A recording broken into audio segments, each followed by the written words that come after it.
Troisième partie. La structure des inégalités. Chapitre 7. Inégalité et concentration. Premier repère. Dans la deuxième partie de ce livre, nous avons étudié la dynamique du rapport capital-revenu au niveau de pays considérés dans leur ensemble et du partage global du revenu national entre revenus du capital et revenus du travail, sans nous préoccuper directement de l'inégalité des revenus et de la propriété des patrimoines au niveau individuel. Nous avons notamment analysé l'importance des chocs de la période 1914-1945 pour comprendre les mouvements du rapport capital-revenu et du partage capital-travail au cours du XXe siècle. Choc dont l'Europe et le monde viennent tout juste de se remettre, d'où cette impression que le capitalisme patrimonial, si prospère en ce début du XXIe siècle, est une chose toute nouvelle, alors qu'il ne s'agit pour une large part que d'une répétition du passé, caractéristique d'un monde de croissance lente comme celui du XIXe siècle. Il nous faut maintenant introduire explicitement dans cette troisième partie l'étude des inégalités et des répartitions au niveau individuel. Dans les prochains chapitres, nous verrons que les guerres mondiales et les politiques publiques qui en ont découlé ont également joué un rôle central dans le processus de réduction des inégalités au XXe siècle, qui n'a rien de naturel et de spontané, contrairement aux prédictions optimistes de la théorie de Kuznets. Nous verrons aussi que les inégalités sont fortement réparties à la hausse depuis les années 1970-1980, avec toutefois de fortes variations entre pays, ce qui suggère là encore un rôle central joué par les différences institutionnelles et politiques. Nous analyserons également l'évolution de l'importance relative de l'héritage et du revenu du travail dans le très long terme, d'un point de vue à la fois historique et théorique.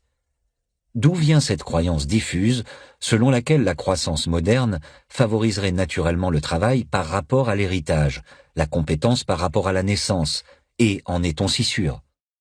Enfin, dans le dernier chapitre de cette troisième partie, nous étudierons les perspectives d'évolution de la répartition des patrimoines au niveau mondial dans les décennies à venir. Le XXIe siècle sera-t-il encore plus inégalitaire que le XIXe siècle, à moins qu'il ne le soit déjà? En quoi la structure des inégalités dans le monde d'aujourd'hui est-elle véritablement différente de celle en vigueur pendant la révolution industrielle ou dans les sociétés rurales traditionnelles?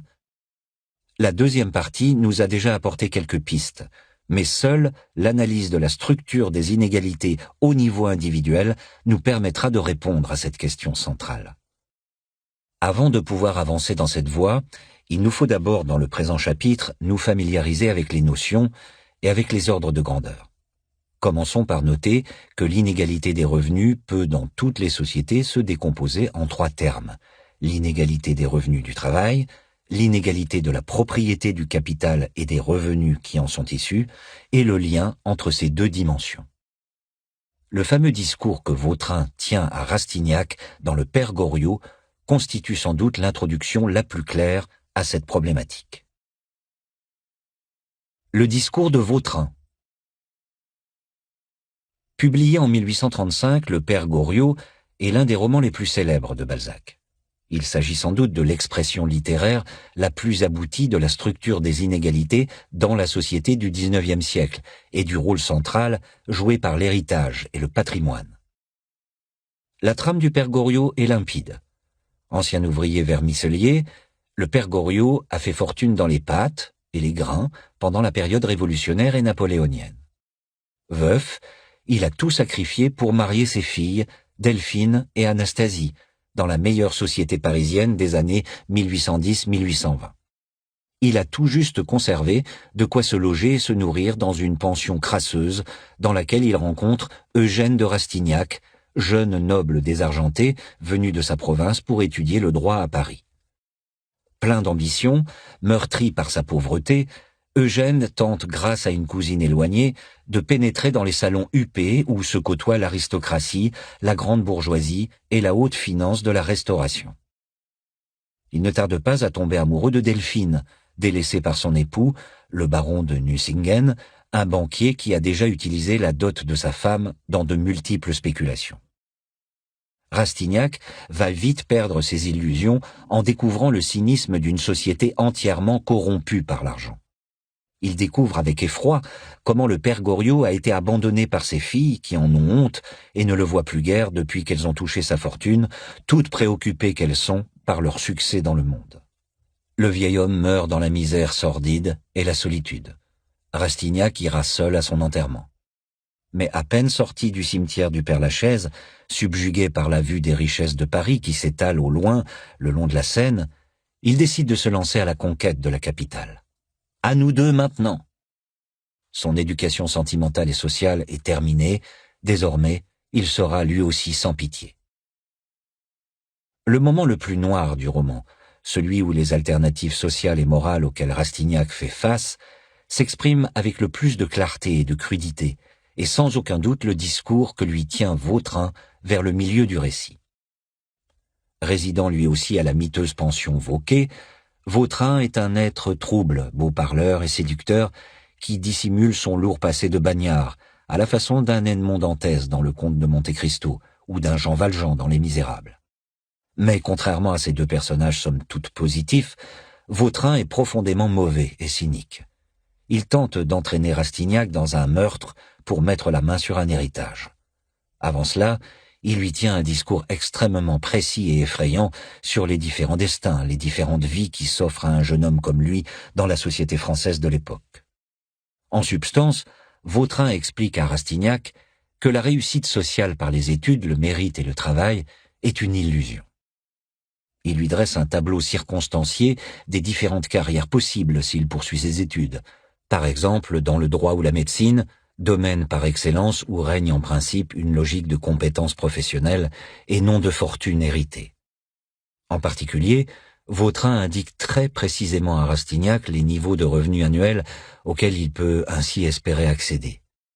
La conclusion est sans appel: même en faisant partie des diplômés de droit les plus méritants parmi tous les jeunes gens de Paris, même en réussissant la plus brillante et la plus fulgurante des carrières juridiques, ce qui exigera bien des compromissions, il lui faudra dans tous les cas se contenter de revenus médiocres et renoncer à atteindre la véritable aisance. Vers 30 ans, vous serez juge à 1200 francs par an si vous n'avez pas encore jeté la robe aux orties. Quand vous aurez atteint la quarantaine, vous épouserez quelques filles de meunier, riches d'environ 6000 livres de rente. Merci. Ayez des protections, vous serez procureur du roi à 30 ans, avec 1000 écus d'appointement, 5000 francs, et vous épouserez la fille du maire. Si vous faites quelques-unes de ces petites bassesses politiques, vous serez à 40 ans procureur général. J'ai l'honneur de vous faire observer de plus qu'il n'y a que 20 procureurs généraux en France et que vous êtes 20 000 aspirants au grade, parmi lesquels il se rencontre des farceurs qui vendraient leur famille pour monter d'un cran. Si le métier vous dégoûte, voyons autre chose. Le baron de Rastignac veut-il être avocat? Oh, joli. Il faut pâtir pendant 10 ans, dépenser 1000 francs par mois, avoir une bibliothèque, un cabinet, aller dans le monde, baiser la robe d'un avoué pour avoir des causes, balayer le palais avec sa langue. Si ce métier vous menait à bien, je ne dirais pas non. Mais trouvez-moi dans Paris 5 avocats qui, à 50 ans, gagnent plus de 50 000 francs par an. Par comparaison, la stratégie d'ascension sociale que Vautrin propose à Rastignac est autrement plus efficace. En se mariant à mademoiselle Victorine, jeune fille effacée vivant à la pension et qui n'a Dieu que pour le bel Eugène, il mettra la main immédiatement sur un patrimoine de 1 million de francs. Cela lui permettra de bénéficier à tout juste 20 ans d'une rente annuelle de 50 000 francs, environ 5% du capital, et d'atteindre sur le champ un niveau d'aisance 10 fois plus élevé que ce que lui apporterait des années plus tard le traitement d'un procureur du roi, et aussi élevé que ce que gagnent à 50 ans les quelques avocats parisiens les plus prospères de l'époque après des années d'efforts et d'intrigues. La conclusion coule de source: il faut sans hésiter épouser la jeune Victorine et passer outre au fait qu'elle n'est ni bien jolie ni très séduisante. Eugène écoute avec avidité jusqu'au coup de grâce final pour que la jeune fille illégitime soit enfin reconnue par son riche géniteur et devienne effectivement héritière de ce million de francs dont parle Vautrin. Il faut tout d'abord assassiner son frère, ce dont l'ex-bagnard est prêt à se charger, moyennant commission. C'en est trop pour Rastignac. Il est certes extrêmement sensible aux arguments de Vautrin sur les mérites de l'héritage comparé aux études, mais pas au point de commettre un assassinat. La question centrale, travail ou héritage? Le plus effrayant dans le discours de Vautrin est l'exactitude des chiffres et du tableau social qu'il dessine. Comme nous le verrons plus loin, compte tenu de la structure des revenus et des patrimoines en vigueur en France au XIXe siècle, les niveaux de vie qu'il est possible d'atteindre en accédant au sommet de la hiérarchie des patrimoines hérités sont effectivement beaucoup plus élevés que les revenus correspondant au sommet de la hiérarchie des revenus du travail. Dans ces conditions, à quoi bon travailler? Et à quoi bon d'ailleurs avoir un comportement moral tout court, puisque l'inégalité sociale dans son ensemble est immorale, injustifiée, pourquoi ne pas aller jusqu'au bout de l'immoralité, en s'appropriant un capital par tous les moyens? Qu'importe le détail des chiffres, ils sont en l'occurrence très réalistes, le fait central est que dans la France du début du XIXe siècle, comme d'ailleurs dans celle de la Belle Époque, le travail et les études ne permettent pas d'atteindre la même aisance que l'héritage et les revenus du patrimoine. Cette réalité est tellement évidente, tellement prégnante pour chacun, que Balzac n'a nullement besoin pour s'en convaincre de statistiques représentatives, de déciles ou de centiles soigneusement définis. On retrouve aussi cette même réalité dans le Royaume-Uni des XVIIIe et XIXe siècles. Pour les héros de Jane Austen, la question de travailler ne se pose même pas. Seul compte le niveau du patrimoine dont on dispose par héritage ou par mariage. Il en va de même plus généralement dans presque toutes les sociétés jusqu'à la Première Guerre mondiale, véritable suicide des sociétés patrimoniales. L'une des rares exceptions concerne sans doute les États-Unis d'Amérique, ou tout du moins les micro-sociétés pionnières des États du Nord et de l'Ouest, où le capital hérité pèse peu au XVIIIe et XIXe siècle, situation qui ne durera pas longtemps. Dans les États du Sud, où domine un mélange de capital terrien et négrier, l'héritage pèse aussi lourd que dans la vieille Europe.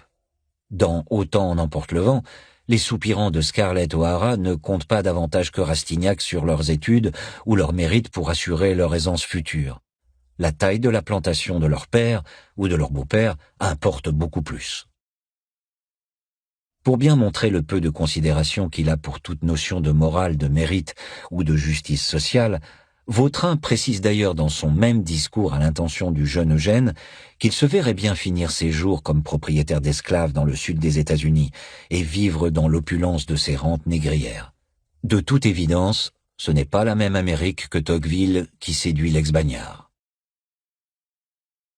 L'inégalité des revenus du travail est certes loin d'être toujours juste, et il serait bien excessif de réduire la question de la justice sociale à celle de l'importance relative des revenus du travail vis-à-vis des revenus hérités. Il n'en reste pas moins que la croyance en des inégalités davantage fondées sur le travail et le mérite individuel, ou tout du moins l'espoir placé en une telle transformation, est constitutive de notre modernité démocratique. De fait, nous verrons que le discours de Vautrin a cessé dans une certaine mesure d'être vrai dans les sociétés européennes au cours du XXe siècle, au moins provisoirement. Pendant les décennies de l'après-guerre, l'héritage est réduit à peu de choses par comparaison aux réalités du passé, et pour la première fois peut-être dans l'histoire, le travail et les études sont devenus le plus sûr chemin vers le sommet. En ce début de XXIe siècle, même si toutes sortes d'inégalités ont ressurgi et que de nombreuses certitudes en matière de progrès social et démocratique ont été ébranlées, l'impression diffuse et dominante reste tout de même que le monde a changé radicalement depuis le discours de Vautrin. Qui conseillerait aujourd'hui à un jeune étudiant en droit d'abandonner ses études et de suivre la même stratégie d'ascension sociale que celle suggérée par l'ex-bagnard? Certes, il peut exister quelques rares cas où mettre la main sur un héritage demeure la meilleure stratégie. Mais n'est-il pas plus rentable, et non seulement plus moral, de miser sur les études, le travail et la réussite professionnelle dans l'immense majorité des cas? Telles seront donc les deux questions auxquelles nous conduit le discours de Vautrin et auxquelles nous tenterons de répondre dans les chapitres qui viennent avec les données imparfaites dont nous disposons. Tout d'abord, est-on bien sûr que la structure des revenus du travail et des revenus hérités s'est transformée depuis l'époque de Vautrin et dans quelle proportion? Ensuite et surtout, à supposer qu'une telle transformation ait bien eu lieu, au moins en partie, quelles en sont exactement les raisons, et sont-elles irréversibles? Inégalité face au travail, inégalité face au capital. Pour pouvoir répondre à ces questions, il nous faut tout d'abord nous familiariser avec les notions en jeu et avec les principales régularités qui caractérisent les inégalités de revenus du travail et du capital en vigueur dans les différentes sociétés et aux différentes époques. Nous avons vu dans la première partie que le revenu pouvait toujours s'analyser comme la somme du revenu du travail et du revenu du capital. Les revenus du travail comprennent notamment les salaires, et pour simplifier l'exposition, nous parlerons parfois de l'inégalité des salaires pour désigner l'inégalité des revenus du travail. En vérité, pour être tout à fait exact, les revenus du travail comprennent également les revenus du travail non salarié, qui ont longtemps joué un rôle essentiel et qui jouent encore aujourd'hui un rôle non négligeable. Les revenus du capital prennent eux aussi différentes formes. Ils regroupent l'ensemble des revenus reçus au titre de la propriété du capital, indépendamment de tout travail et quel que soit leur intitulé juridique formel, loyer, dividendes, intérêts, royalties, profits, plus-values, etc.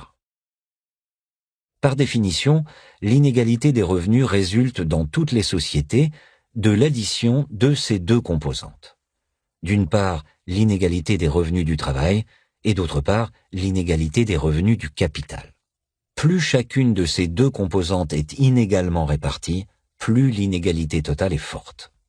Dans l'absolu, on pourrait tout à fait imaginer des sociétés où l'inégalité face au travail est très forte et l'inégalité face au capital beaucoup plus faible. D'autres sociétés où l'inverse est vrai, et enfin des sociétés où les deux composantes sont très inégales ou au contraire très égalitaires. Le troisième facteur déterminant est le lien entre ces deux dimensions. Dans quelle mesure les personnes disposant d'un revenu du travail élevé sont les mêmes personnes que celles qui disposent d'un revenu du capital élevé? Plus le lien, techniquement la corrélation statistique, est élevé, plus l'inégalité totale est forte, toute autre chose égale par ailleurs. En pratique, la corrélation entre les deux dimensions est souvent faible ou négative dans les sociétés où l'inégalité face au capital est tellement forte qu'elle permet aux propriétaires de ne pas travailler. Par exemple, les héros de Jane Austen choisissent le plus souvent de ne pas avoir de profession. Qu'en est-il aujourd'hui et qu'en sera-t-il dans le siècle à venir? Il faut également noter que l'inégalité des revenus du capital peut être plus forte que l'inégalité du capital lui-même. Si les détenteurs de patrimoine importants parviennent à obtenir un rendement moyen plus élevé que les patrimoines moyens et modestes. Nous verrons que ce mécanisme peut être un puissant amplificateur d'inégalités, en particulier dans le siècle qui s'ouvre. Dans le cas simple, où le taux de rendement moyen est le même à tous les niveaux de la hiérarchie des patrimoines, alors par définition, les deux inégalités coïncident. Lorsque l'on analyse l'inégalité de la répartition des revenus, il est tout à fait indispensable de distinguer soigneusement ces différentes dimensions et composantes. D'abord pour des raisons normatives et morales, la question de la justification de l'inégalité se pose tout à fait différemment pour les revenus du travail, pour l'héritage et pour les rendements du capital, et ensuite parce que les mécanismes économiques, sociaux et politiques susceptibles de rendre compte des évolutions observées sont totalement distincts. Pour ce qui concerne l'inégalité des revenus du travail, les mécanismes en jeu incluent notamment l'offre et la demande de qualification, l'état du système éducatif et les différentes règles et institutions affectant le fonctionnement du marché du travail et la formation des salaires. Pour ce qui est de l'inégalité des revenus du capital, les processus les plus importants sont les comportements d'épargne et d'investissement, les règles de transmission et de succession, le fonctionnement des marchés immobiliers et financiers. Trop souvent, les mesures statistiques des inégalités de revenus utilisées par les économistes et dans le débat public sont des indicateurs synthétiques, comme l'indice de Gini, mélangeant des choses très différentes, et notamment les inégalités face au travail et celles face au capital, si bien qu'il est impossible de séparer clairement les différents mécanismes à l'œuvre et les multiples dimensions des inégalités. Nous allons au contraire tenter de les distinguer aussi précisément que possible. Le capital, toujours plus inégalement répartis que le travail. La première régularité que l'on observe en pratique lorsque l'on cherche à mesurer les inégalités de revenus est que l'inégalité face au capital est toujours beaucoup plus forte que l'inégalité face au travail. La répartition de la propriété du capital et des revenus qui en sont issus est systématiquement beaucoup plus concentrée que la répartition des revenus du travail. 2 points méritent d'être précisés immédiatement. Tout d'abord, on retrouve cette régularité dans tous les pays à toutes les époques pour lesquelles des données sont disponibles, sans aucune exception, et chaque fois de façon très massive. Pour donner un premier ordre de grandeur, la part des 10% des personnes recevant le revenu du travail le plus élevé est généralement de l'ordre de 25-30% du total des revenus du travail, alors que la part des 10% des personnes détenant le patrimoine le plus élevé est toujours supérieure à 50% du total des patrimoines, et monte parfois jusqu'à 90% dans certaines sociétés. De façon peut-être plus parlante encore, les 50% des personnes les moins bien payées reçoivent toujours une part non négligeable du total des revenus du travail, généralement entre un quart et un tiers, approximativement autant que les 10% les mieux payés. Alors que les 50% des personnes les plus pauvres, en patrimoine, ne possèdent jamais rien, ou presque rien, toujours moins de 10% du patrimoine total, et généralement moins de 5%, soit 10 fois moins que les 10% les plus fortunés. Les inégalités face au travail apparaissent le plus souvent comme des inégalités apaisées, modérées, presque raisonnables, autant qu'une inégalité puisse l'être. Nous verrons que ce point ne doit pas être exagéré. Par comparaison, les inégalités face au capital sont toujours des inégalités extrêmes. Ensuite, il faut insister dès maintenant sur le fait que cette régularité n'a en soi rien d'évident et nous informe assez précisément sur la nature des processus économiques et sociaux à l'œuvre concernant la dynamique de l'accumulation et de la répartition des patrimoines. En effet, on peut aisément imaginer des mécanismes impliquant une répartition des patrimoines plus égalitaire que celle des revenus du travail. Par exemple, supposons qu'en un point donné du temps, les revenus du travail reflètent non seulement l'inégalité permanente des salaires entre les différents groupes de travailleurs, en fonction notamment du niveau de qualification et de la position hiérarchique des uns et des autres, mais également des chocs de court terme, par exemple, si les salaires ou les durées du travail dans les différents secteurs d'activité fluctuent fortement d'une année sur l'autre et au cours des trajectoires individuelles. Il en résulterait alors une très forte inégalité des revenus du travail, en partie factice, puisqu'elle diminuerait si l'on mesurait les inégalités sur une période plus longue, par exemple sur 10 années et non sur une seule, comme on le fait habituellement faute de données plus longues, ou même sur l'ensemble de la vie des individus, ce qui serait l'idéal afin d'étudier véritablement les inégalités d'opportunités et de destin dont parle Vautrin, mais qui malheureusement sont souvent très difficiles à mesurer. Dans un tel monde, l'accumulation de patrimoine pourrait correspondre principalement à un motif de précaution. On fait des réserves en provision d'un choc négatif à venir, auquel cas l'inégalité des patrimoines serait plus réduite que celle des revenus du travail. Par exemple, l'inégalité des patrimoines pourrait avoir le même ordre de grandeur que l'inégalité permanente des revenus du travail, mesurée sur l'ensemble de la carrière professionnelle, et serait donc nettement inférieure à l'inégalité instantanée des revenus du travail, mesurée en un point donné du temps. Tout cela est logiquement possible, mais manifestement peu pertinent, puisque l'inégalité des patrimoines est partout et toujours beaucoup plus massive que l'inégalité des revenus du travail. L'accumulation de précautions en vue de chocs de court terme existe bel et bien dans le monde réel, mais il ne s'agit visiblement pas du principal mécanisme permettant de rendre compte de la réalité de l'accumulation et de la répartition des patrimoines. On peut également imaginer des mécanismes impliquant que l'inégalité des patrimoines soit comparable par son ampleur à celle des revenus du travail. En particulier, si l'accumulation patrimoniale était principalement déterminée par un motif de cycle de vie, on accumule en vue de la retraite, comme l'a théorisé Modigliani, chacun devrait accumuler un stock de capital plus ou moins proportionnel à son niveau de salaire, afin de maintenir approximativement le même niveau de vie, ou la même proportion du niveau de vie, après la cessation d'activité. Dans ce cas, l'inégalité des patrimoines serait une simple translation dans le temps de l'inégalité des revenus du travail, et n'aurait qu'une importance limitée en tant que telle, puisque la seule véritable source de l'inégalité sociale serait l'inégalité face au travail.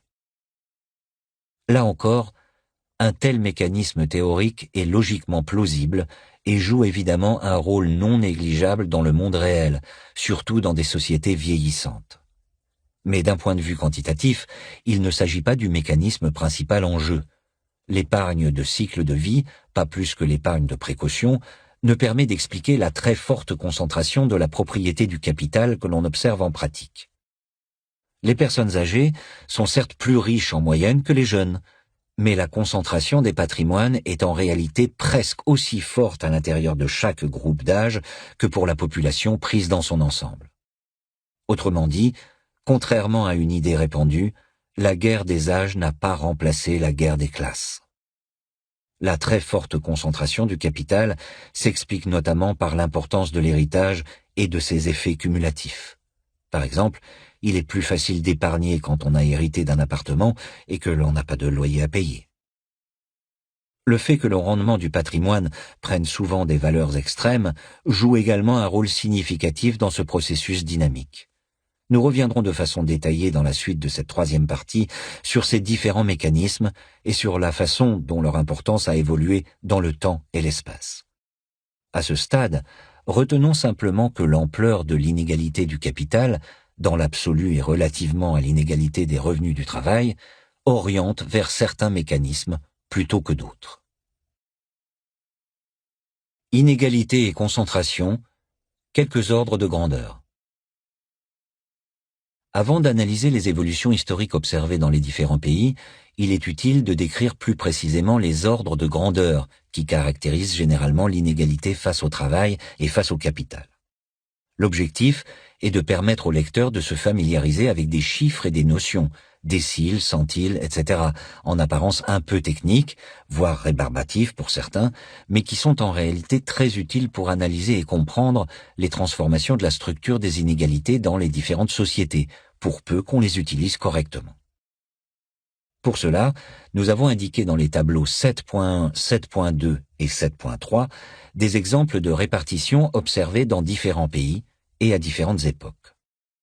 Les chiffres indiqués sont volontairement arrondis et approximatifs, mais ils permettent de se faire une première idée de ce à quoi correspond une inégalité faible, moyenne ou forte dans le monde qui nous entoure et dans l'histoire.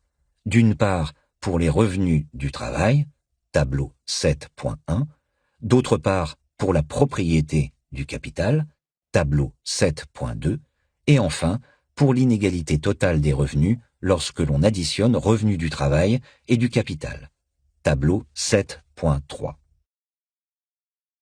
Par exemple, pour ce qui est de l'inégalité face au travail, on constate que dans les sociétés les plus égalitaires, comme les pays scandinaves dans les années 1970-1980, les inégalités ont légèrement progressé en Europe du Nord depuis cette époque, mais ces pays demeurent les moins inégalitaires.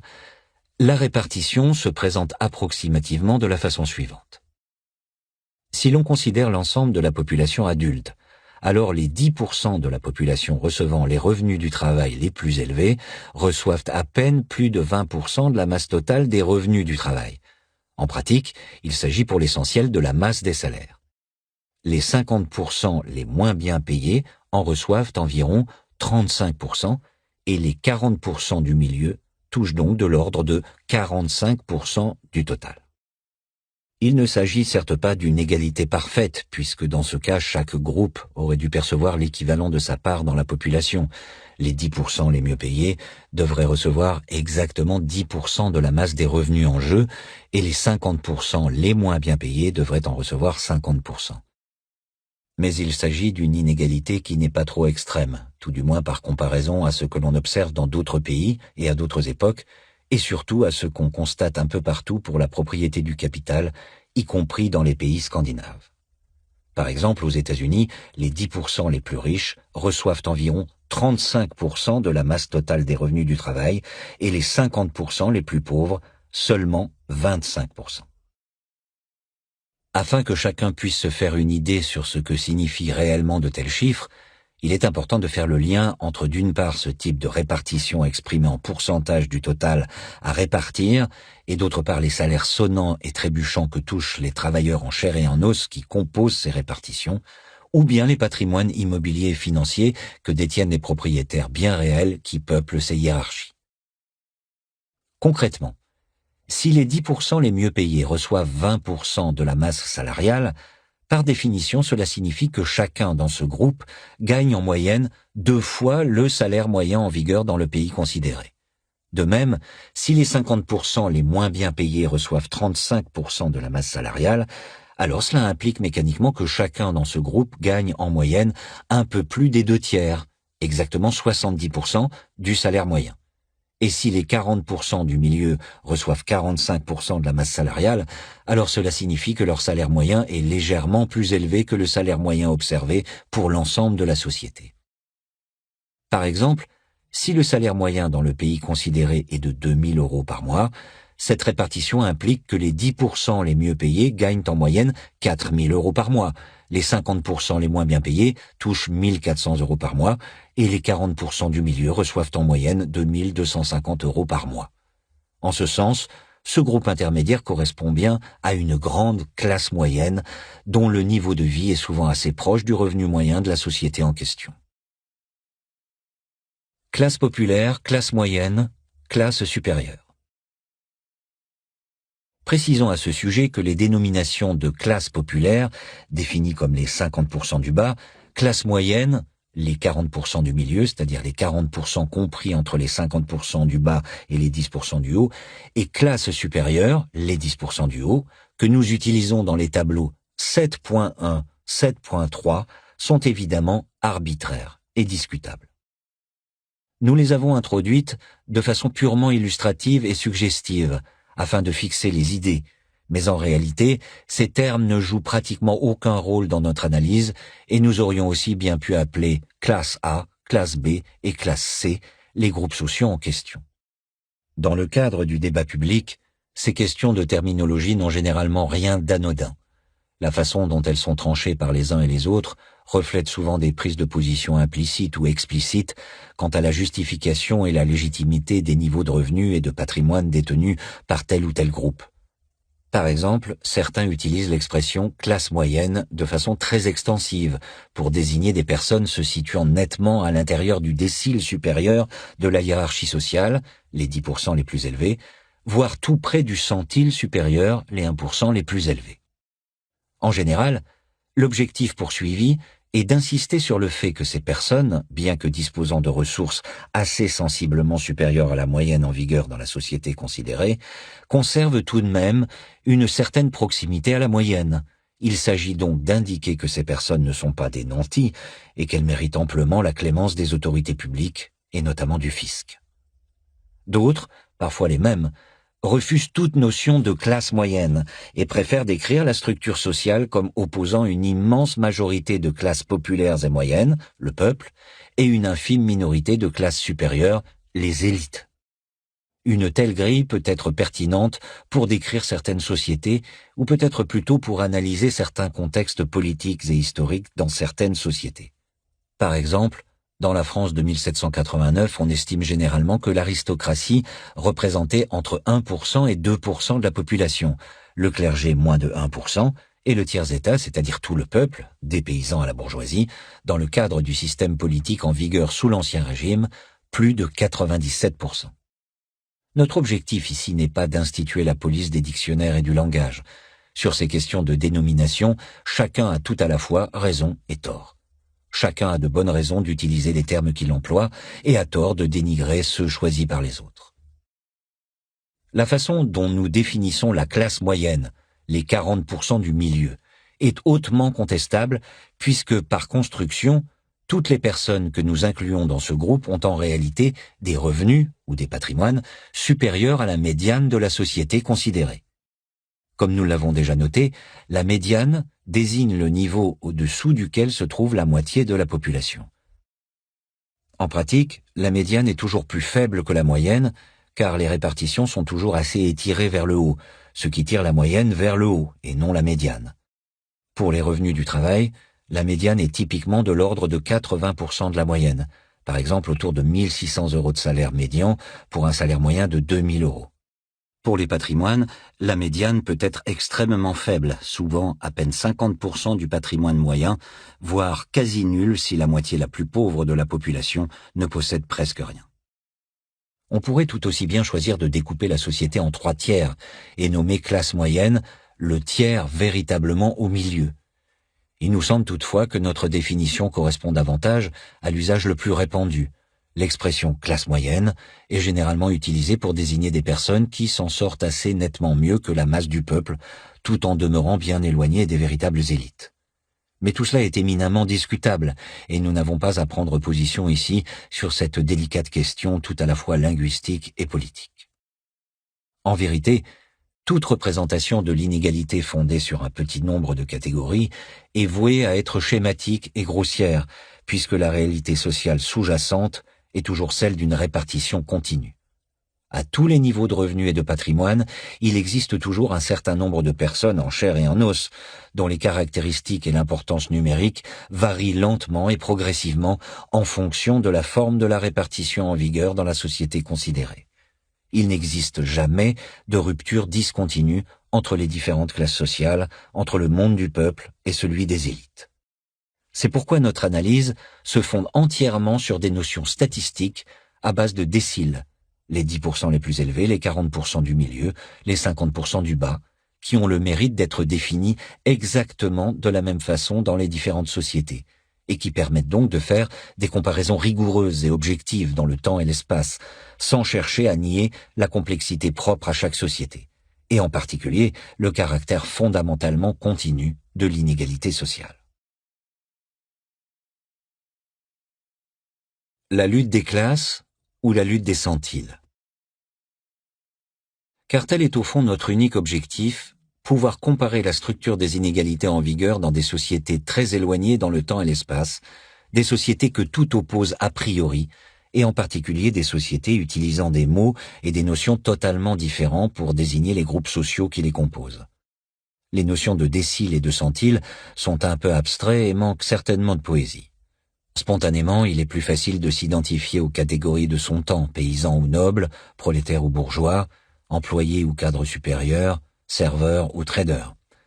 Mais la beauté des déciles et des centiles est précisément de pouvoir mettre en correspondance des inégalités et des époques impossibles à comparer autrement, et de fournir un langage commun qui en principe peut être accepté par tous. Quand cela sera nécessaire, nous décomposerons plus finement les groupes considérés à l'aide de centiles ou même de millimes, afin de rendre justice au caractère continu de l'inégalité sociale.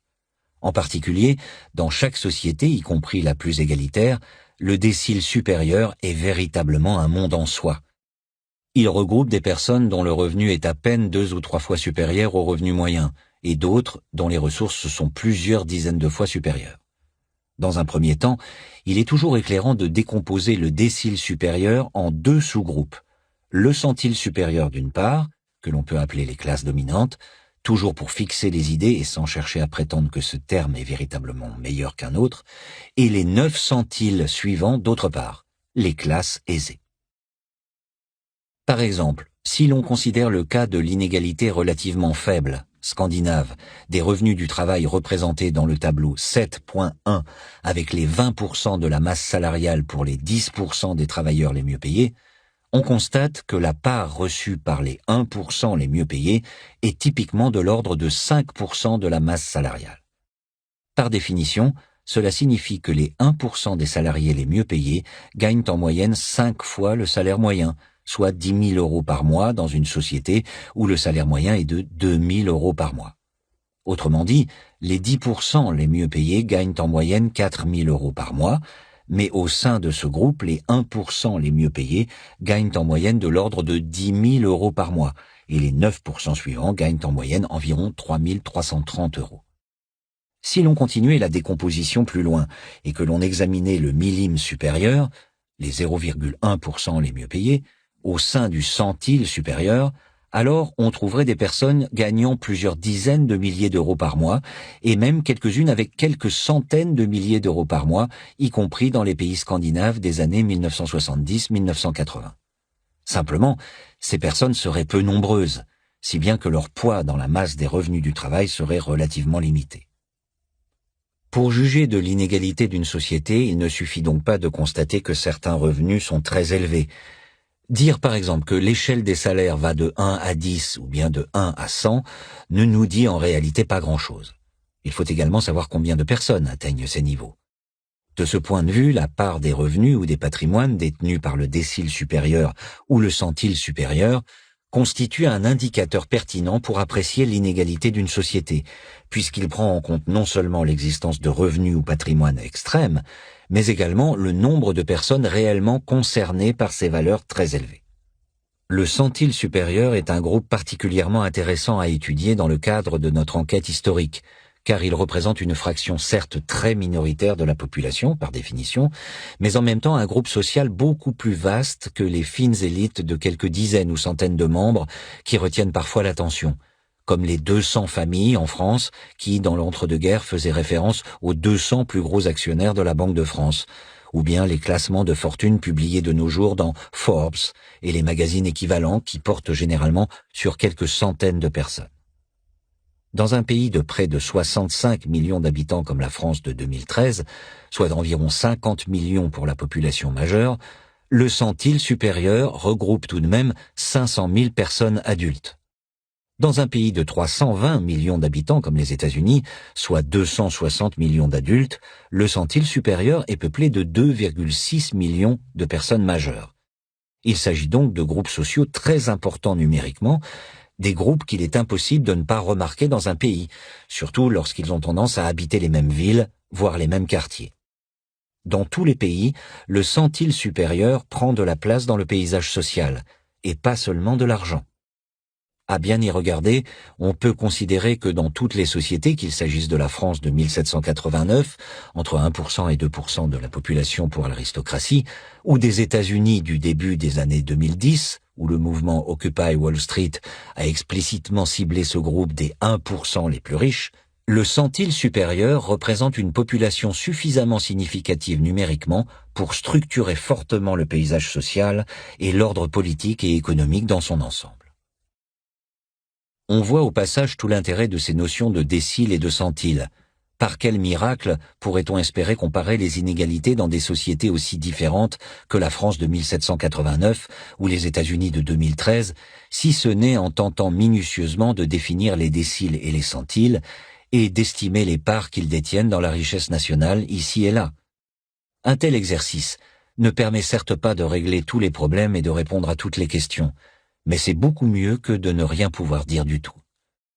Nous essaierons donc de déterminer dans quelle mesure la domination des 1% ainsi mesurée était plus forte sous Louis XVI ou sous George Bush et Barack Obama.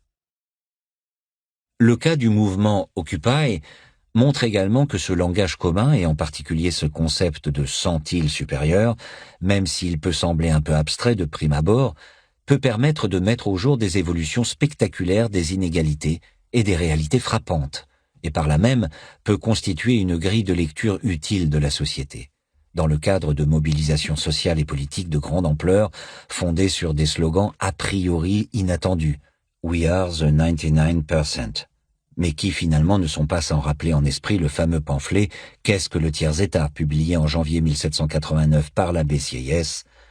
Qu'est-ce que le tiers-État? Tout. Qu'a-t-il été jusqu'à présent dans l'ordre politique? Rien. Que demande-t-il? À y devenir quelque chose. Précisons également que les hiérarchies en jeu, et donc les notions de décile et de centile, ne sont bien sûr jamais exactement les mêmes pour les revenus du travail et pour les patrimoines. Les personnes qui disposent des 10% des revenus du travail les plus élevés ou des 50% les plus faibles ne sont pas les mêmes que celles qui possèdent les 10% des patrimoines les plus élevés ou les 50% les plus faibles. Les 1% des revenus du travail ne sont pas les 1% des patrimoines. Les déciles et les centiles sont définis séparément pour les revenus du travail d'une part, pour la propriété du capital d'autre part, et finalement pour le revenu total issu du travail et du capital, qui fait la synthèse des deux dimensions et qui définit donc une hiérarchie sociale composite résultant des deux premières. Il est essentiel de toujours bien préciser à quelle hiérarchie il est fait référence. Dans les sociétés traditionnelles, la corrélation entre les deux dimensions était souvent négative. Les détenteurs de patrimoines importants ne travaillaient pas et se trouvaient donc tout en bas de la hiérarchie des revenus du travail. Dans les sociétés modernes, la corrélation est généralement positive, mais elle n'est jamais complète. Le coefficient de corrélation est toujours inférieur à 1. Par exemple, il existe toujours de nombreuses personnes qui font partie de la classe supérieure en termes de revenus du travail, mais de la classe populaire en termes de patrimoine et inversement.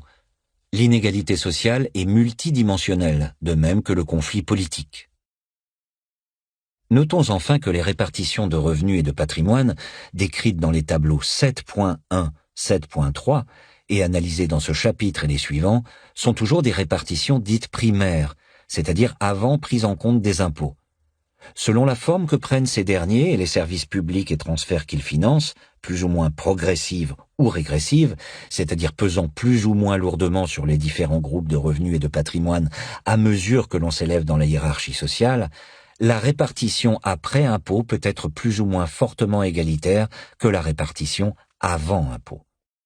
Nous étudierons tout cela dans la 4e partie de ce livre, de même que l'ensemble des questions liées à la redistribution.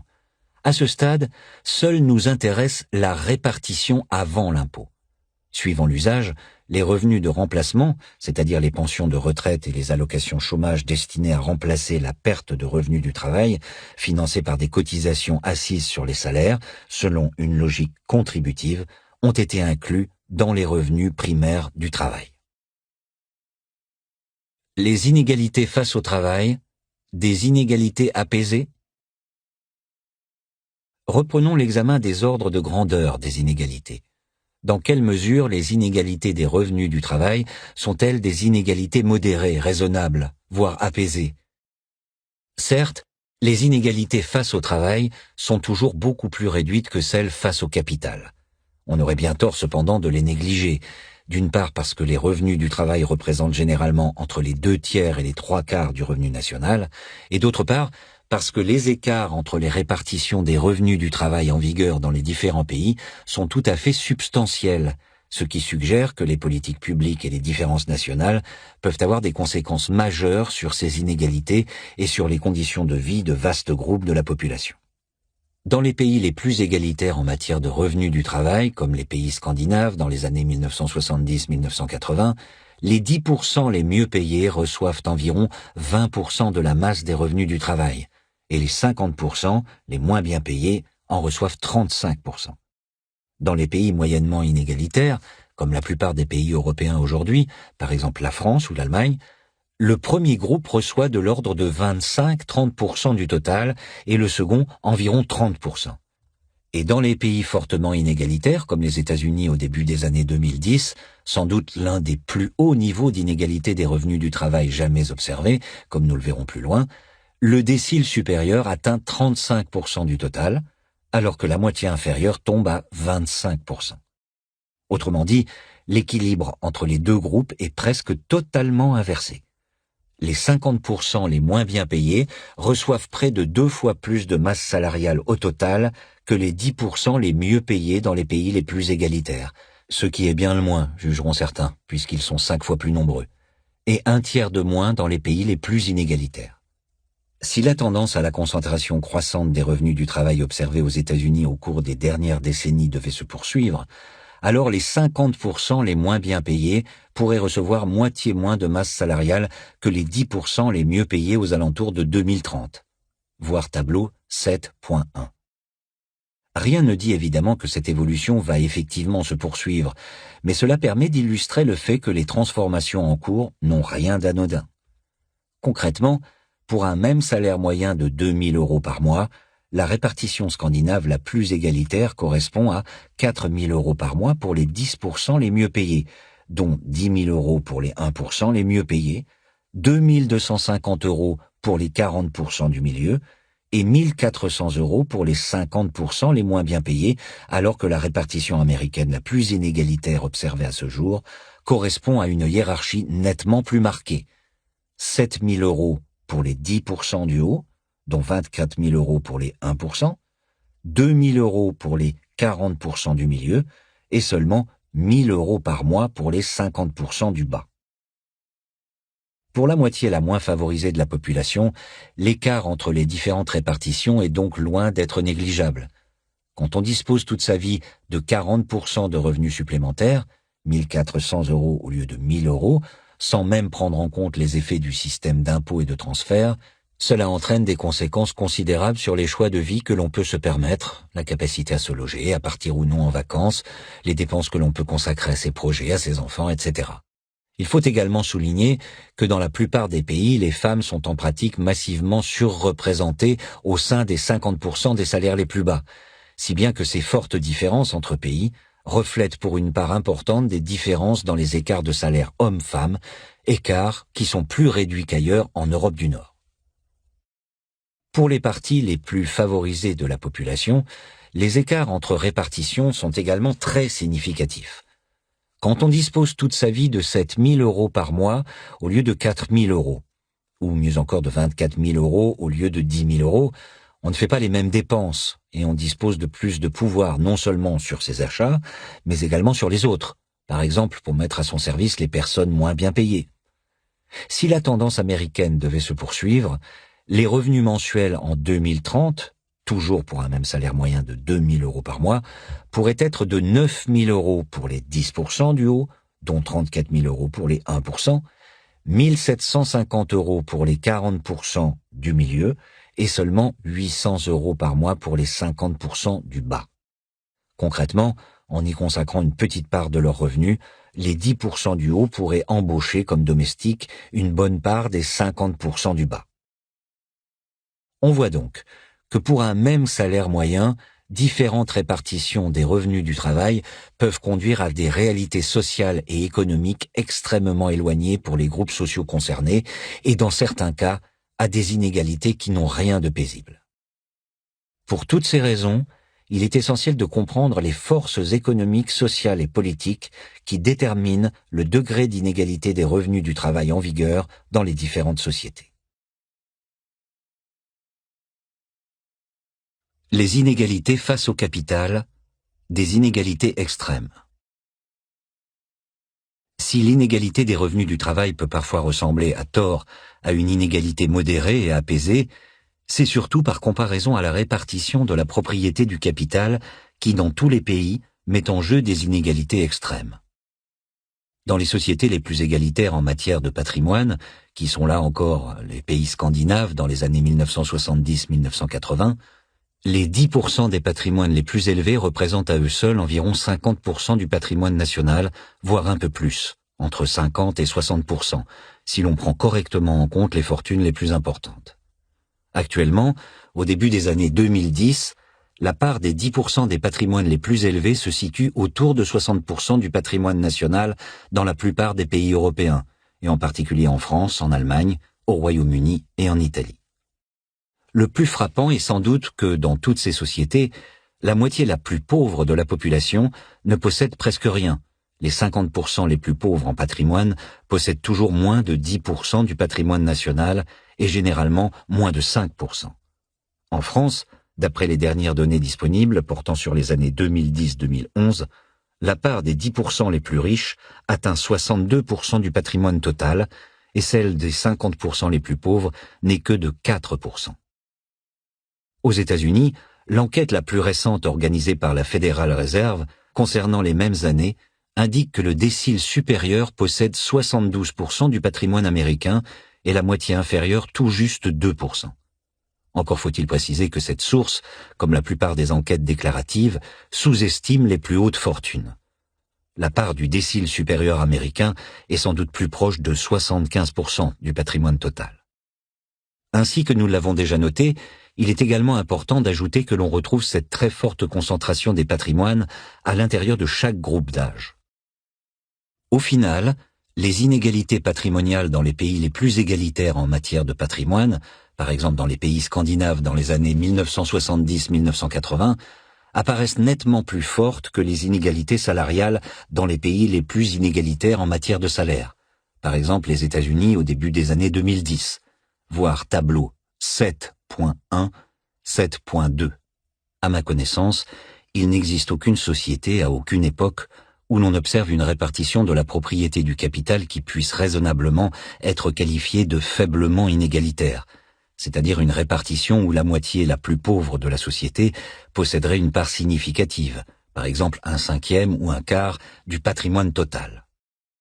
Il n'est toutefois pas interdit d'être optimiste, et c'est pourquoi nous avons indiqué dans le tableau 7.2 un exemple virtuel d'une possible répartition du patrimoine où l'inégalité serait faible, ou tout du moins plus faible que dans les répartitions scandinaves. Inégalité qualifiée de moyenne, européenne, moyenne forte, et américaine, forte. Dans cette société idéale, les 10% les plus riches détiendraient environ 30% des patrimoines, les 50% les plus pauvres environ 25%, et les 40% du milieu 45%. Soit un coefficient de Gini, ou indicateur synthétique d'inégalité, de 0,33, alors qu'il est de 0,58 dans les pays scandinaves. Bien entendu, les modalités de mise en place d'une telle société idéale, à supposer qu'il s'agisse effectivement d'un objectif souhaitable, restent entièrement à déterminer. Nous reviendrons dans la 4e partie sur cette question centrale. De la même façon que pour l'inégalité des salaires, il est important de bien comprendre à quoi correspondent ces chiffres. Imaginons une société où le patrimoine net moyen serait de 200 000 euros par adulte, ce qui est approximativement le cas actuellement dans les pays européens les plus riches. Nous avons également vu dans la 2e partie que ce patrimoine privé moyen se partageait en première approximation en 2 moitiés de taille comparable. Biens immobiliers d'une part, et actifs financiers et professionnels, dépôts bancaires, plans d'épargne, portefeuille d'actions et d'obligations, contrats d'assurance vie, fonds de pension, etc., net de dettes, d'autre part. Tout cela avec bien sûr d'importantes variations entre pays et d'énormes variations entre individus. Si les 50% les plus pauvres détiennent 5% du patrimoine total, par définition, cela signifie qu'en moyenne, ils possèdent l'équivalent de 10% du patrimoine moyen en vigueur dans l'ensemble de la société. Dans l'exemple choisi, les 50% les plus pauvres possèdent donc en moyenne un patrimoine net de 20 000 euros, ce qui n'est pas tout à fait nul, mais ce qui ne représente pas grand-chose par rapport aux richesses possédées dans le reste du pays. Concrètement, dans une telle société, la moitié la plus pauvre de la population comprend généralement un grand nombre de patrimoines nuls ou quasi nuls, quelques milliers d'euros, typiquement 1/4 de la population, et un nombre non négligeable de patrimoines légèrement négatifs, lorsque les dettes dépassent les actifs, souvent entre un 20e et un 10e de la population. Puis les patrimoines s'échelonnent jusqu'à des montants de l'ordre de 60 000 euros, 70 000 euros, voire un peu plus. Il résulte de cette diversité de situations et de l'existence d'un grand nombre de personnes très proches du zéro patrimonial absolu, une moyenne générale d'environ 20 000 euros au sein de la moitié la plus pauvre de la population.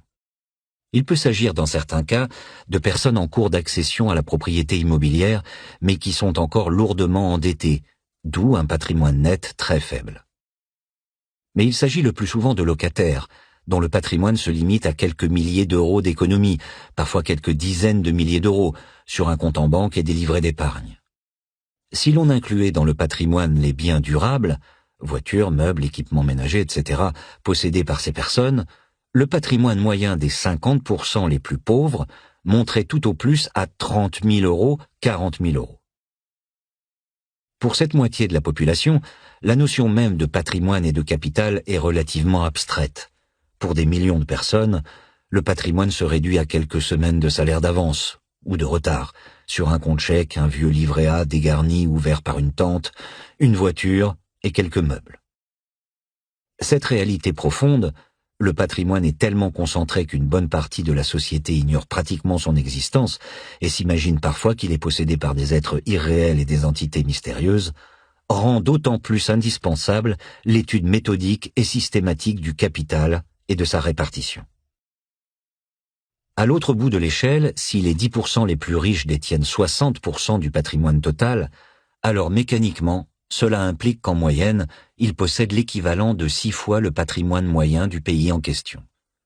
Dans l'exemple choisi, avec un patrimoine moyen de 200 000 euros par adulte, les 10% les plus riches possèdent donc en moyenne un patrimoine net de 1,2 million d'euros par adulte. Le décile supérieur de la répartition des patrimoines, plus encore que celui de la répartition des salaires, est lui-même extrêmement inégal. Quand la part du décile supérieur est de l'ordre de 60% du patrimoine total, comme cela est le cas actuellement dans la plupart des pays européens, la part du centile supérieur est généralement d'environ 25% et celle des 9% suivants d'environ 35%. Les premiers ont donc un patrimoine moyen qui est 25 fois plus élevé que la moyenne de la société, alors que les seconds possèdent à peine 4 fois plus que la moyenne. Concrètement, dans l'exemple choisi, les 10% les plus riches possèdent en moyenne un patrimoine net moyen de 1,2 million d'euros, dont 5 millions d'euros pour les 1% les plus riches et un peu moins de 800 000 euros pour les 9% suivants. La composition des patrimoines varie également très fortement au sein de ce groupe. Au niveau du décile supérieur, presque tout le monde est propriétaire de son logement. Mais l'importance de l'immobilier décroît fortement à mesure que l'on monte dans la hiérarchie des patrimoines. Dans le groupe des 9%, aux alentours du million d'euros, il représente plus de la moitié des patrimoines. Et pour certaines personnes, plus des 3/4. Au niveau du centile supérieur, les actifs financiers et professionnels dominent au contraire nettement les biens immobiliers. En particulier, les actions et les parts de société composent la quasi-totalité des fortunes les plus importantes. Entre 2 et 5 millions d'euros, la part de l'immobilier est inférieure à 1/3. Au-delà de 5 millions d'euros, elle tombe au-dessous de 20%. Au-delà de 20 millions d'euros, elle est inférieure à 10% et les actions et parts constituent la quasi-totalité du patrimoine. La pierre est le placement favori des classes moyennes et moyennement aisées, mais la véritable fortune se compose toujours à titre principal d'actifs financiers et professionnels. Entre les 50% les plus pauvres, qui détiennent 5% du patrimoine total, soit 20 000 euros de patrimoine moyen dans l'exemple choisi, et les 10% les plus riches, qui possèdent 60% du patrimoine total, soit 1,2 million d'euros de patrimoine moyen, se trouvent les 40% du milieu. Cette classe moyenne patrimoniale détient 35% du patrimoine total, ce qui signifie que son patrimoine net moyen est très proche de la moyenne de l'ensemble de la société. En l'occurrence, dans l'exemple choisi, il est très exactement de 175 000 euros par adulte. Au sein de ce vaste groupe, où les patrimoines s'échelonnent d'à peine 100 000 euros à plus de 400 000 euros, la possession de la résidence principale et les modalités de son acquisition et de son remboursement jouent le plus souvent un rôle essentiel. Ce capital principalement immobilier est parfois complété par une épargne financière non négligeable. Par exemple, un patrimoine net de 200 000 euros peut se composer d'une maison valant 250 000 euros dont il faut déduire un reliquat d'emprunt de 100 000 euros et à laquelle il faut ajouter 50 000 euros placés sur un contrat d'assurance vie ou un livret d'épargne retraite. Lorsque le remboursement de la maison sera terminé, le patrimoine net atteindra 300 000 euros, voire davantage si l'épargne financière s'est accrue dans l'intervalle. Voici à quoi ressemble une trajectoire typique au sein de cette classe moyenne de la hiérarchie des patrimoines, plus riche que les 50% les plus pauvres, qui ne possèdent presque rien, mais plus pauvres que les 10% les plus riches, qui possèdent beaucoup plus. L'innovation majeure du XXe siècle, la classe moyenne patrimoniale. Que l'on ne s'y trompe pas, le développement d'une véritable classe moyenne patrimoniale constitue la principale transformation structurelle de la répartition des richesses dans les pays développés au XXe siècle. Remontons un siècle en arrière, à la Belle Époque, autour de 1900-1910. Dans tous les pays européens, la concentration du capital était alors beaucoup plus extrême encore qu'elle ne l'est aujourd'hui. Il est important d'avoir présent à l'esprit ces ordres de grandeur. Vers 1900-1910, en France comme au Royaume-Uni ou en Suède, ainsi que dans tous les pays pour lesquels nous avons des données, les 10% les plus riches détenaient la quasi-totalité du patrimoine national. La part du décile supérieur atteignait 90%. À eux seuls, les 1% les plus fortunés possédaient plus de 50% du total des patrimoines.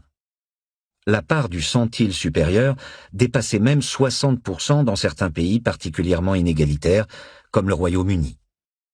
À l'inverse, les 40% du milieu possédaient à peine plus de 5% du patrimoine national, entre 5% et 10% suivant les pays, c'est-à-dire guère plus que les 50% les plus pauvres, qui en détenaient comme aujourd'hui moins de 5%. Autrement dit, il n'existait pas de classe moyenne, dans le sens précis où les 40% du milieu étaient quasiment aussi pauvres en patrimoine que les 50% les plus pauvres. La répartition du capital mettait en jeu une immense majorité de personnes ne possédant presque rien et une minorité détenant la quasi-totalité des actifs. Il s'agissait certes d'une minorité importante. Le décile supérieur représente une élite beaucoup plus vaste encore que le centile supérieur, qui constitue lui-même un groupe social numériquement significatif, mais d'une minorité tout de même. La courbe de répartition était évidemment continue, comme dans toutes les sociétés, mais la pente de cette courbe était extrêmement forte au voisinage du décile supérieur et du centile supérieur, si bien que l'on passait de façon presque immédiate du monde des 90% les plus pauvres, où chacun détient tout au plus quelques dizaines de milliers d'euros de patrimoine, si l'on se rapporte au montant d'aujourd'hui, au monde des 10% les plus riches, où chacun possède l'équivalent de plusieurs millions d'euros, voire de plusieurs dizaines de millions d'euros. On aurait bien tort de sous-estimer l'innovation historique majeure, mais fragile, que constitue l'émergence d'une classe moyenne patrimoniale. Certes, on peut être tenté d'insister sur le fait que la concentration des patrimoines demeure encore aujourd'hui extrêmement forte. La part du décile supérieur atteint 60% en Europe en ce début de XXIe siècle et elle dépasse 70% aux États-Unis. Quant à la moitié inférieure de la population, elle est tout aussi pauvre en patrimoine aujourd'hui qu'hier, à peine 5% du total en 2010, comme en 1910. Dans le fond, la classe moyenne n'a arraché que quelques miettes, guère plus d'un tiers du patrimoine en Europe, à peine un quart aux États-Unis. Ce groupe central rassemble une population 4 fois plus nombreuse que le décile supérieur, et pourtant, la masse des patrimoines qu'il détient est entre 2 et 3 fois plus faible. On pourrait être tenté de conclure que rien n'a véritablement changé. Le capital met toujours en jeu des inégalités extrêmes. Tout cela n'est pas faux, et il est essentiel d'être conscient de cette réalité. La réduction historique des inégalités patrimoniales est beaucoup moins forte qu'on ne l'imagine parfois. Par ailleurs, rien ne garantit que cette compression limitée des inégalités soit irréversible. Pour autant, il s'agit de miettes importantes, et il serait erroné de sous-estimer la signification historique de ce changement. Quand on possède l'équivalent de 200 000 euros ou 300 000 euros de patrimoine, on n'est peut-être pas très riche, mais on est très loin d'être totalement pauvre. Et d'ailleurs, en général, on n'aime pas être traité comme un pauvre. Le fait que des dizaines de millions de personnes, 40% de la population, cela représente un corps social considérable, intermédiaire entre les pauvres et les riches, possèdent individuellement quelques centaines de milliers d'euros et détiennent collectivement entre un quart et un tiers du patrimoine national, est une transformation qui n'a rien d'anodin. Il s'agit d'un changement très substantiel à l'échelle de l'histoire qui a profondément modifié le paysage social et la structure politique de la société et qui a contribué à redéfinir les termes du conflit distributif. Il est donc essentiel d'en comprendre les raisons. Dans le même temps, cette transformation s'est aussi traduite par une très forte baisse des plus hauts patrimoines. La part du centile supérieur a été divisée par plus de 2, passant en Europe de plus de 50% au début du XXe siècle à environ 20-25% à la fin du XXe et au début du XXIe siècle. Nous verrons que cela a largement contribué à modifier les termes du discours de Vautrin, dans le sens où cela a fortement et structurellement diminué le nombre de patrimoines suffisamment élevés pour que l'on puisse vivre confortablement des rentes annuelles issues de ces patrimoines, c'est-à-dire le nombre de cas où Rastignac pourrait vivre mieux en épousant mademoiselle Victorine plutôt qu'en poursuivant ses études de droit. Ce changement est d'autant plus important historiquement que le niveau extrême de concentration des patrimoines que l'on observe dans l'Europe de 1900-1910 se retrouve dans une large mesure tout au long du XIXe siècle. Toutes les sources dont nous disposons indiquent que ces ordres de grandeur, autour de 90% du patrimoine pour le décile supérieur, dont au moins 50% pour le centile supérieur, semblent également caractériser les sociétés rurales traditionnelles, qu'il s'agisse de l'Ancien Régime en France ou du XVIIIe siècle anglais. Nous verrons qu'une telle concentration du capital est en réalité une condition indispensable pour que des sociétés patrimoniales telles que celles décrites dans les romans de Balzac et de Jane Austen, entièrement déterminées par le patrimoine et l'héritage, puissent exister et prospérer. Tenter de comprendre les conditions de l'émergence, du maintien de l'effondrement et du possible retour de tels niveaux de concentration des patrimoines est par conséquent l'un de nos principaux objectifs dans le cadre de ce livre. L'inégalité totale des revenus, les deux mondes. Examinons finalement les ordres de grandeur atteints par l'inégalité totale des revenus, c'est-à-dire l'inégalité observée quand on prend en compte à la fois les revenus du travail et du capital, voir tableau 7.3. Sans surprise, le niveau d'inégalité du revenu total est intermédiaire entre l'inégalité des revenus du travail et l'inégalité de la propriété du capital. On notera également que l'inégalité du revenu total est plus proche de l'inégalité face au travail que de l'inégalité face au capital, ce qui n'est pas très étonnant, puisque les revenus du travail représentent généralement entre les 2/3 et les 3/4 du revenu national total. Concrètement, le décile supérieur de la hiérarchie des revenus détient environ 25% du revenu national dans les sociétés scandinaves les plus égalitaires des années 1970-1980. Les niveaux français et allemands étaient à l'époque de l'ordre de 30%, et ils sont aujourd'hui plus proches de 35%, et cette part peut monter jusqu'à 50% du revenu national dans les sociétés les plus inégalitaires, dont environ 20% pour le centile supérieur, comme l'Ancien Régime ou la Belle Époque en France ou au Royaume-Uni, ou bien les États-Unis des années 2010. Est-il possible d'imaginer des sociétés où la concentration des revenus serait nettement plus élevée que ce niveau maximal ? Sans doute non. Si le décile supérieur s'appropriait par exemple 90% des ressources produites chaque année, et le centile supérieur 50% à lui tout seul, comme pour les patrimoines, il est probable qu'une révolution mettrait fin assez rapidement à une telle situation, sauf à imaginer un appareil répressif particulièrement efficace. Lorsqu'il s'agit de la propriété du capital, un tel niveau de concentration est déjà porteur de fortes tensions politiques et se conjugue souvent mal avec le suffrage universel. Il peut être tenable, dans la mesure où les revenus du capital ne représentent qu'une part limitée du revenu national, entre 1/4 et 1/3, parfois un peu plus, comme sous l'Ancien Régime, ce qui rend cette concentration extrême particulièrement pesante. Mais si un tel niveau d'inégalité devait s'appliquer à la totalité du revenu national, il est assez difficile d'imaginer que cela soit durablement accepté. Cela étant dit, rien ne nous permet d'affirmer que la borne supérieure de 50% du revenu national pour le décile supérieur est indépassable et que le monde s'écroulerait si un pays s'aventurait à franchir ce seuil symbolique. À dire vrai, les données historiques disponibles sont relativement imparfaites, et il n'est pas du tout exclu que cette barre symbolique ait été déjà franchie. En particulier, il est possible que la part du décile supérieur ait dépassé 50% et se soit approchée de 60% du revenu national, voire légèrement plus, au cours de l'Ancien Régime et à la veille de la Révolution française, ou plus généralement, dans les sociétés rurales traditionnelles.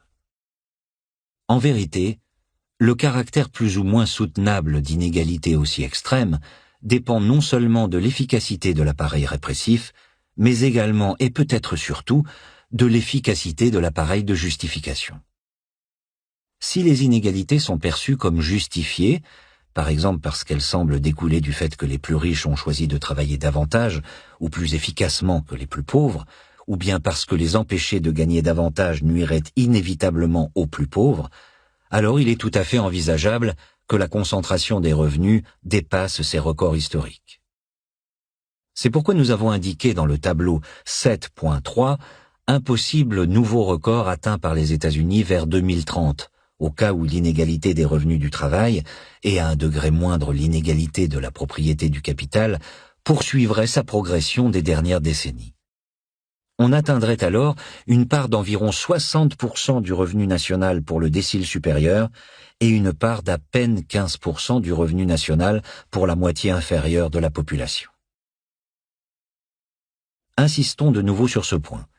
La question centrale concerne la justification des inégalités, bien plus que leur ampleur en tant que telle.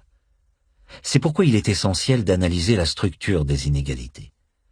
De ce point de vue, le principal enseignement des tableaux 7.1, 7.3 est sans doute qu'il existe deux façons très différentes pour une société d'atteindre une forte inégalité du revenu total, autour de 50% du revenu total pour le décile supérieur, dont environ 20% pour le centile supérieur. En premier lieu, et il s'agit là du schéma classique, une telle inégalité peut être le produit d'une société hyper-patrimoniale, ou société de rentiers, c'est-à-dire une société où les patrimoines dans leur ensemble sont très importants et où la concentration des patrimoines atteint des niveaux extrêmes, avec typiquement 90% du patrimoine total pour le décile supérieur, dont environ 50% pour le centile supérieur. La hiérarchie du revenu total est alors dominée par les très hauts revenus du capital et notamment par les revenus du capital hérité. C'est le schéma que l'on observe avec des variations somme toute limitées par rapport aux points communs dans les sociétés d'Ancien Régime comme dans l'Europe de la Belle Époque. Il nous faudra comprendre les conditions d'émergence et de pérennité de telles structures de propriété et d'inégalité, et dans quelle mesure elles appartiennent au passé, ou bien au contraire, peuvent concerner le XXIe siècle. En second lieu, et il s'agit du nouveau schéma, inventé dans une large mesure par les États-Unis au cours des toutes dernières décennies, une très forte inégalité du revenu total peut être le produit d'une société hyper-méritocratique, ou tout du moins que les personnes se trouvant au sommet de la hiérarchie aiment présenter comme telle. On peut aussi parler de société de superstars, ou peut-être plutôt société de supercadres, ce qui est un peu différent. Nous verrons quel qualificatif est le plus justifié. C'est-à-dire une société très inégalitaire, mais où le sommet de la hiérarchie des revenus serait dominé par les très hauts revenus du travail, et non par les revenus hérités. Précisons d'emblée que nous ne nous prononçons pas à ce stade sur la question de savoir si une telle société peut être véritablement qualifiée d'hyper-méritocratique.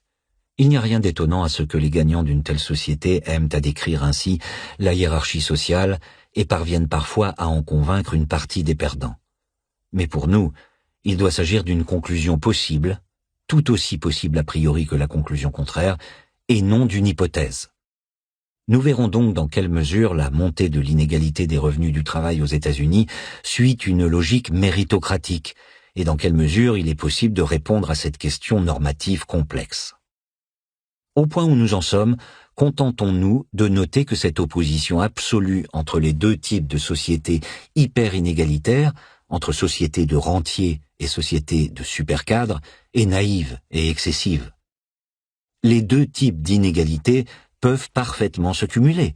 Rien n'interdit d'être en même temps supercadre et rentier. Bien au contraire, comme le suggère le fait que la concentration des patrimoines est actuellement sensiblement plus élevée aux États-Unis qu'en Europe. Et rien n'interdit évidemment aux enfants de supercadres de devenir rentiers. En pratique, toutes les sociétés mêlent toujours les deux logiques.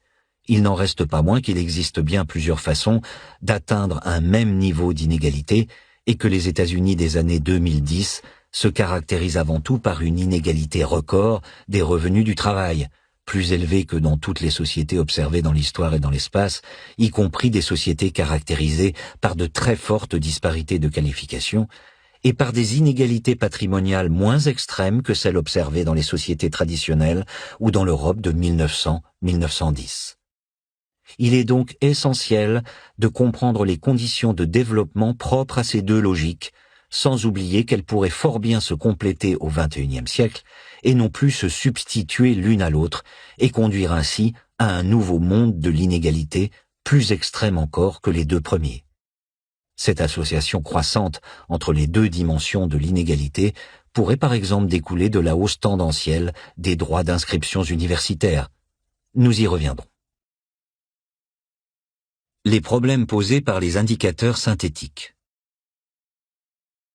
Avant de passer à l'étude détaillée des évolutions historiques observées dans les différents pays et de tenter de répondre à ces questions, il nous faut encore préciser plusieurs points de méthode.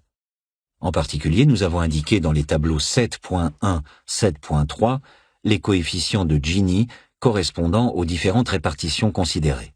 Le coefficient de Gini, du nom du statisticien italien Corrado Gini, qui écrivait au début du XXe siècle et dans l'entre-deux-guerres, est l'un des indicateurs synthétiques d'inégalité les plus fréquemment utilisés dans les rapports officiels et dans le débat public. Par construction, il est toujours compris entre 0 et 1. Il est égal à 0 en cas d'égalité complète et à 1 en cas d'inégalité absolue, c'est-à-dire si un groupe infiniment petit détient la totalité des ressources disponibles. Concrètement, on constate que le coefficient de Gini varie approximativement entre 0,2 et 0,4 pour les répartitions des revenus du travail observés en pratique dans les différentes sociétés, entre 0,6 et 0,9 pour les répartitions observées de la propriété du capital, et entre 0,3 et 0,5 pour l'inégalité du revenu total. Avec un coefficient de Gini de 0,19, la répartition des revenus du travail observés dans les pays scandinaves des années 1970-1980 n'est pas très loin de l'égalité absolue. Inversement, avec un coefficient de Gini de 0,85, la répartition des patrimoines constatés en Europe à la Belle Époque n'est pas loin de l'inégalité absolue. Ces coefficients, il en existe d'autres, par exemple l'indice de Theil, sont parfois utiles mais ils posent de multiples problèmes. Ils prétendent résumer en un unique indicateur numérique l'inégalité complète de la répartition, aussi bien l'inégalité séparant le bas du milieu de la hiérarchie que celle séparant le milieu et le haut, ou le haut et le très haut de la pyramide. Ce qui est très simple et séduisant de prime abord, mais inévitablement quelque peu illusoire. En vérité, il est impossible de résumer une réalité multidimensionnelle par un indicateur unidimensionnel, sauf à simplifier à l'excès cette réalité et à mélanger des choses qui ne doivent pas l'être. La réalité sociale et la signification économique et politique de l'inégalité sont fort différentes selon les niveaux de la répartition, et il est important de les analyser séparément. Sans compter que les coefficients de Gini et autres indicateurs synthétiques ont également tendance à mélanger l'inégalité face au travail et celle face au capital, alors même que les mécanismes économiques en jeu, de même d'ailleurs que les appareils de justification normative des inégalités, sont distincts dans les deux cas. Pour toutes ces raisons, il nous semble hautement préférable d'analyser les inégalités à partir de tableaux de répartition indiquant les parts des différents déciles et centiles dans le revenu total et le patrimoine total, plutôt qu'en utilisant des indicateurs synthétiques tels que le coefficient de Gini. De tels tableaux de répartition ont en outre le mérite de contraindre les uns et les autres à prendre la mesure des niveaux de revenus et de patrimoine des différents groupes sociaux qui composent les hiérarchies en vigueur, exprimées en monnaie sonnante et trébuchante, ou en pourcentage des revenus et patrimoine moyen du pays en question, et non dans une unité statistique fictive et difficile à décrypter. Les tableaux de répartition permettent d'avoir un point de vue plus concret et plus charnel sur l'inégalité sociale, et aussi de mieux prendre conscience de la réalité et des limites des données dont on dispose pour étudier ces questions. Les indicateurs statistiques synthétiques, tels que le coefficient de Gini, donnent au contraire une vision abstraite et aseptisée de l'inégalité, qui non seulement ne permet pas aux uns et aux autres de se situer dans la hiérarchie de leur temps, exercice toujours utile, surtout lorsqu'on fait partie des centiles supérieurs de la distribution et que l'on a tendance à l'oublier, ce qui est assez souvent le cas des économistes, mais qui parfois empêche de réaliser que les données sous-jacentes présentent des anomalies ou des incohérences, ou à tout le moins ne sont pas pleinement comparables dans le temps ou entre pays. Par exemple, parce que les hauts de distribution sont tronqués, ou bien parce que les revenus du capital sont omis pour certains pays et non d'autres. Le fait de montrer les tableaux de répartition oblige à davantage de cohérence et de transparence. Le voile pudique des publications officielles. Pour les mêmes raisons, nous mettons également en garde contre l'usage d'indicateurs tels que les rapports interdéciles souvent utilisés par l'OCDE et les instituts statistiques des différents pays dans leurs rapports officiels consacrés aux inégalités. Le rapport interdécile le plus fréquemment utilisé est le ratio P90-P10, c'est-à-dire le ratio entre le seuil de revenu correspondant au 90e centile de la distribution et le seuil correspondant au 10e centile. Par exemple, s'il faut dépasser le seuil de 5 000 € par mois pour faire partie du groupe des 10% les plus riches et être au-dessous du seuil de 1 000 € par mois pour pénétrer dans le groupe des 10% les plus pauvres, alors on dira que le rapport interdécile P90-P10 est égal à 5. De tels indicateurs peuvent être utiles. Il est toujours précieux d'avoir davantage d'informations sur la forme complète de la répartition en vigueur.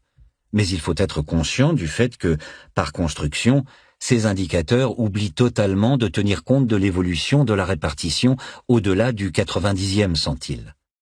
Concrètement, pour un même rapport interdécile P90-P10, il se peut que la part du décile supérieur dans le total des revenus ou des patrimoines soit de 20%, comme des salaires scandinaves des années 1970-1980, ou bien de 50%, comme des revenus américains des années 2010, ou bien encore de 90%, comme des patrimoines européens de la Belle Époque. Dans un cas comme dans l'autre, nous n'en saurons rien en consultant les publications des organisations internationales et des instituts statistiques officiels, qui le plus souvent se concentrent sur des indicateurs ignorant volontairement le haut de la distribution et ne donnent aucune indication sur les revenus et patrimoines moyens au-delà du 90e centile. Cela est généralement justifié en évoquant les imperfections des données disponibles. Ces difficultés existent, mais elles peuvent être surmontées pour peu que l'on utilise des sources adéquates, comme le montrent les données historiques rassemblées dans la World Top Incomes Database, WTID, avec des moyens limités et qui ont commencé à modifier lentement les façons de faire. En vérité, un tel choix méthodologique de la part des administrations publiques nationales et internationales est loin d'être neutre.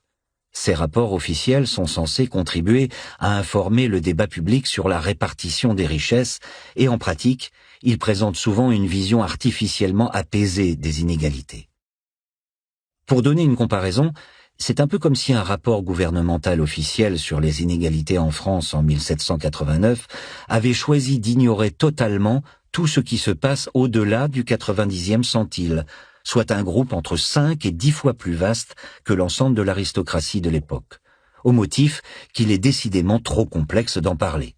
C'est d'autant plus regrettable qu'une approche aussi pudique ne peut que contribuer au développement des fantasmes les plus extrêmes et au discrédit général dont souffrent souvent les statistiques et les statisticiens et en aucune façon à l'apaisement. À l'inverse, les rapports interdéciles conduisent parfois à faire apparaître des ratios énormes pour des raisons en grande partie artificielles. Par exemple, s'agissant de la répartition de la propriété du capital, les 50% des patrimoines les plus faibles dans leur ensemble sont généralement proches de zéro. Suivant comment l'on mesure les petits patrimoines, par exemple si l'on prend en compte les biens durables ou les dettes, on peut se retrouver pour la même réalité sociale sous-jacente avec des évaluations en apparence très différentes du niveau exact du 10e centile de la hiérarchie des patrimoines. On pourra, selon les cas, trouver 100 €, 1000 € ou bien 10 000 €, ce qui, dans le fond, n'est pas très différent, mais ce qui peut conduire à des rapports interdéciles très éloignés suivant les pays et les époques, alors même que la part de la moitié inférieure des patrimoines est dans tous les cas inférieure à 5% du patrimoine total. Il en va de même, à un degré à peine moindre, pour la répartition des revenus du travail. En fonction de la façon dont on choisit de traiter les revenus de remplacement et les faibles durées du travail, par exemple suivant si on fait la moyenne des revenus du travail obtenus sur la semaine, le mois, l'année ou la décennie, on peut se retrouver avec des seuils P10, et donc des rapports interdéciles extrêmement volatiles, quand bien même la part des 50% des revenus du travail les plus faibles dans le total serait en réalité relativement stable. Il s'agit peut-être de l'un des principaux éléments expliquant pourquoi il est préférable d'étudier les répartitions telles que nous les avons présentées dans les tableaux 7.1, 7.3, c'est-à-dire en insistant sur les parts détenues par les différents groupes, en particulier la moitié inférieure et le décile supérieur de chaque société, dans le total des revenus et des patrimoines, plutôt que sur les seuils.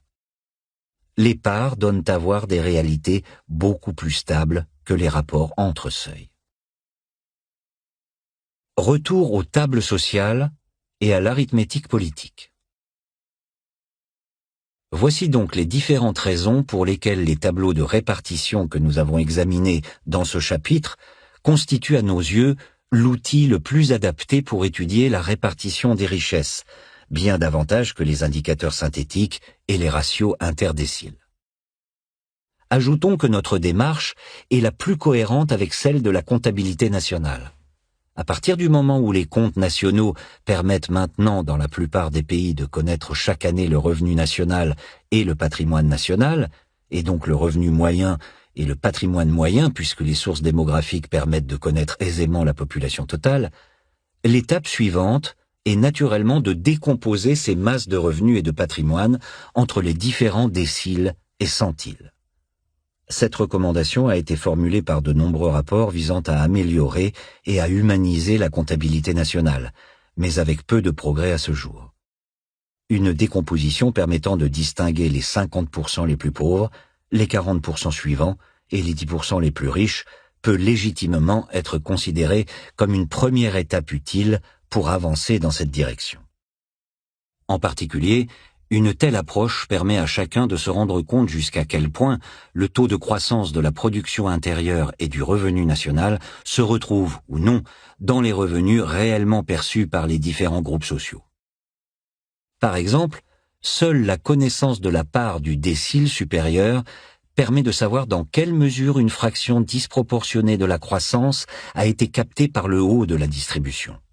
La contemplation d'un coefficient de Gini ou d'un rapport interdécile ne permet pas de répondre à cette question de façon aussi précise et transparente.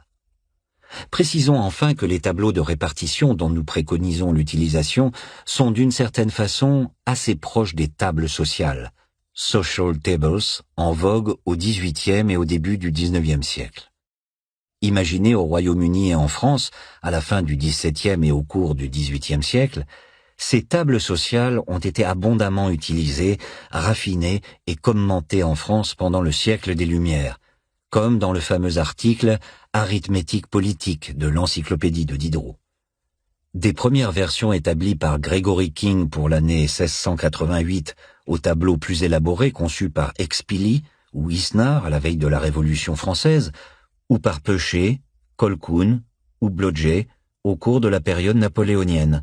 Ces tables tentent toujours de donner une vision d'ensemble de la structure sociale. Elles indiquent les nombres de nobles, de bourgeois, de gentilshommes, d'artisans, de cultivateurs, etc. Et le montant estimé de leurs revenus, et parfois de leur patrimoine, en liaison avec les premières estimations du revenu national et de la fortune nationale réalisées à la même époque par ces auteurs.